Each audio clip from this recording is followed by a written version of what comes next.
एक गाव होतं, 500 वर्षांपूर्वीची परंपरा जपणारं. मुली वयात आल्या की त्यांची लग्न लावून द्यायची, नाहीतर देवीचा कोप होतो, गावावर संकट येतात असं मानणारं. याच गावात अहिल्या नावाची मुलगी डॉक्टर होण्याची स्वप्न बघते.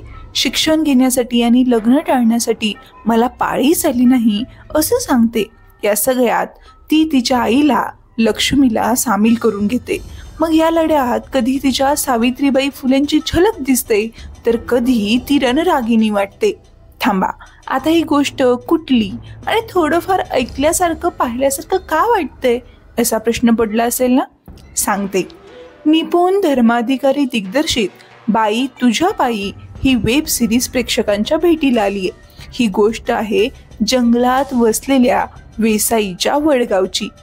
एकीकडे जग अंतराळ आणि भूगर्भशास्त्राचा अभ्यास करत असताना, नवनवीन शोध लावत असताना, हे वेसाई गाव मात्र 500 वर्षांपूर्वीच्या जुन्या परंपरा पाळण्यात मग्न.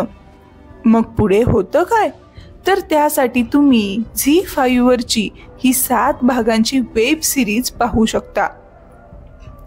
साजिरी, तू एप्रिल मे 99 मध्ये वेगळी वाटली होतीस, तितकीच बाई तुझ्या पायीमध्येही मन जिंकतेस. तू किती आपली वाटतेस हे शब्दात सांगणं कठीण आहे.